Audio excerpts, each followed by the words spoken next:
You want to was also a phenomenal show this last season? What? The Miami Dolphins offense with the healthy Yeah. Tua Tagovailoa. Yeah. So the Dolphins got off to a rocket hot start. Rocket hot. Let me repeat that. So Hard. the Miami Dolphins got off to a rocket hot start in 2022. But by the end of the year, Tua had suffered multiple concussions, missed the end of the season. Teddy Bridgewater is even less durable, and remarkably, they're down to their third string quarterback and Skylar Thompson. They finished the year with 9 wins. They then take the Bills in the wild card down to the wire. If they had Tua, they're winning that game. And now you look at a team that at receiver you have the best combination of talent and speed in Jalen Waddle and Tyreek Hill. They were a cheat code this last season. At running back, Raheem Mostert was great, put on some weight, he stayed healthy. You have a ton of weapons, but Mostert's a free agent. So is Mike Gesicki, a former top pick for them that's been pretty valuable the last couple of years. And Trent Sherfield, the third receiver. Defensively, they hire Vic Fangio, but even then, they have a lot of expectations because they traded a first round pick that they got, the last one from the Trey Lance trade, for Bradley Chubb, who they then inked to a monster 4-year contract, if memory serves, fully guaranteed. Brandon, you are a little bit lower on this Dolphins team for reasons I think every viewer will understand the moment they clicked in this video. What is the biggest concern with this Dolphins team? And this offseason, how can they kind of maybe cloud any of your judgment or skepticism with this team long All right. term? Well, first off, I'm looking at now. This could just be Wikipedia, right? It's Wikipedia says they have their first round draft pick this year. They don't have their first round draft pick this year, right? Wikipedia would be remiss because their first pick is the 51st. 51st in the second round. Okay. Because they don't even they just say the round one, but they say selection TBD. So that's what I thought. All right, but they have a lot of free agents, like you said. Some players that they picked up: Eric Fisher, Trey Flowers, Mike Gesicki, like you said, Melvin Ingram, Raheem Mostert, Jeff Wilson, Eric Rowe, Landon Roberts. They got a lot of guys, free agents, but they've got we know they've got this talent on the offensive end in Waddle and Hill, and then obviously the mastermind of it all, Mike McDaniel. The O line, they invested some money into it. The defense, they invested a bunch of players. There's a lot of good players on this team, but the one thing for me, the biggest concern is what it's always been, is Tua.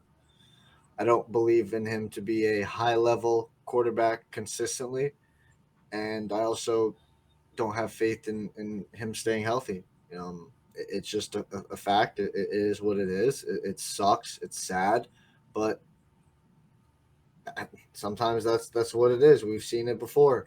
Some players just they can't stay healthy. So that's my major concern. If they get a listen, you know what? We're talking about the Miami Dolphins now. Screw it. I'm gonna I think I might have messed up earlier, but I'm gonna make my thing now. Right?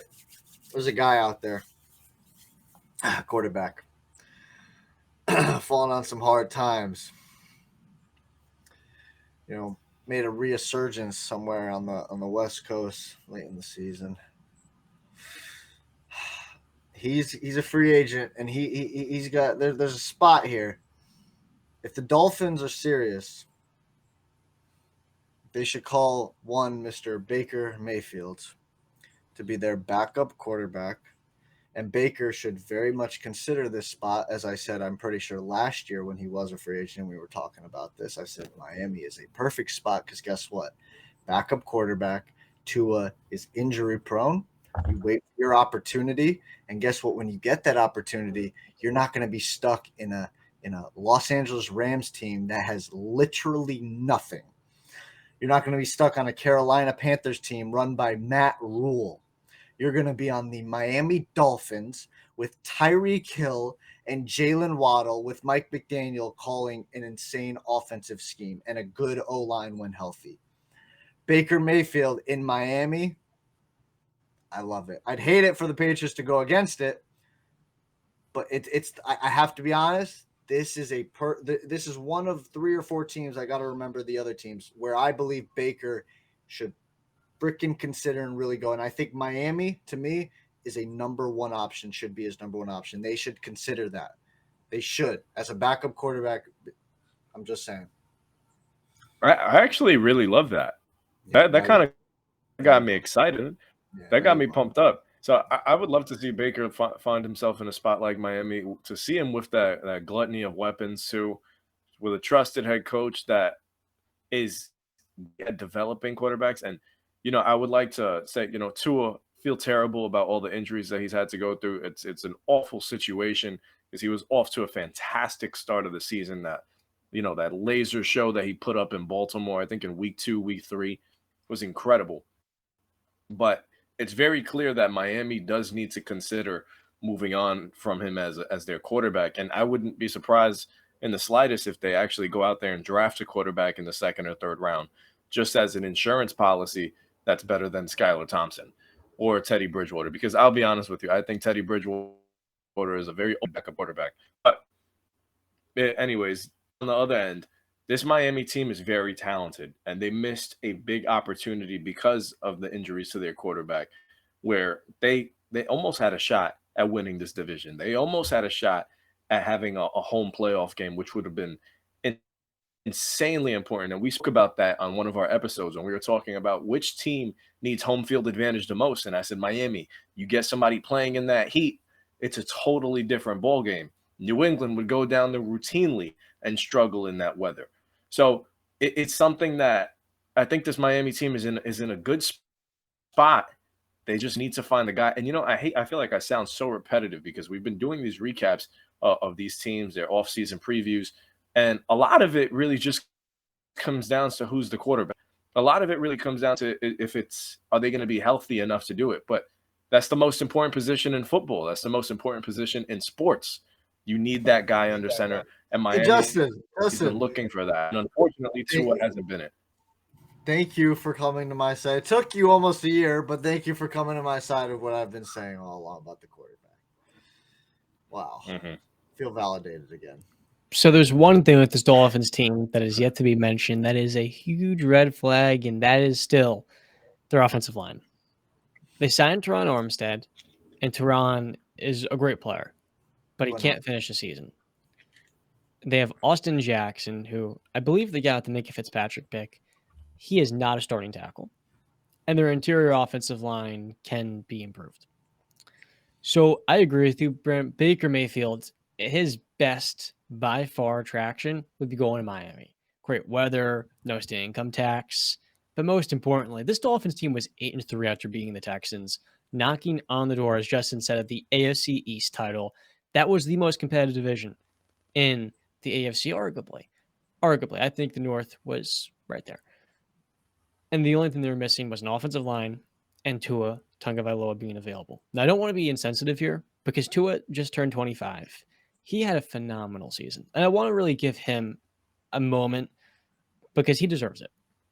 He had this team in prime position to have their best season in multiple decades.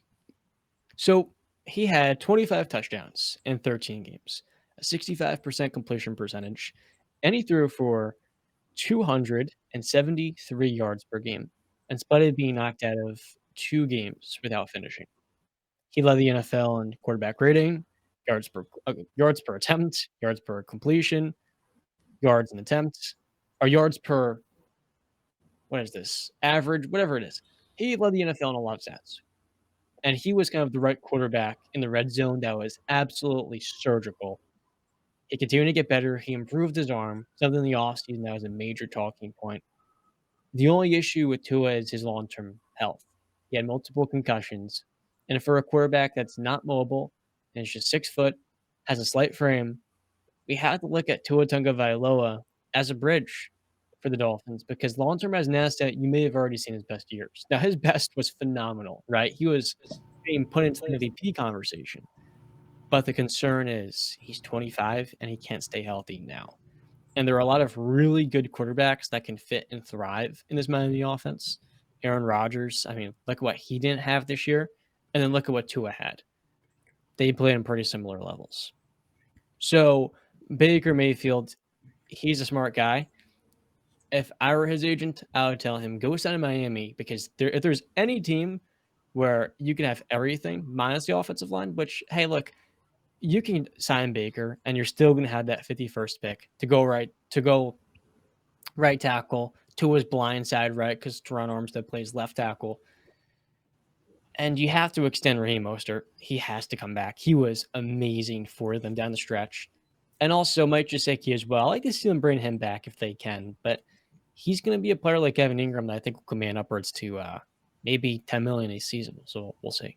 They could franchise tag him too. But yeah, just final words is Baker Mayfield, time to take your talents to South Beach. And there's one last thing. Their defense has also another red flag, and that's their secondary. Byron Jones recently came out and talked about, how since coming to the league, especially the Dolphins, his health has also been jeopardized. Their secondary has regressed. Between him and Xavier Howard this last season, Howard was a player I wish my Steelers took in the draft. He went in the second round, and he's had some monster seasons. But Xavier doesn't look like the same player. So they're really reliant on Javon Hollins, their second-year safety, and he's going to be a great player. You have Chubb. You have Jalen Phillips, who they took in the first round. I think Phillips is going to develop into a Pro Bowler. You have a lot on the edge.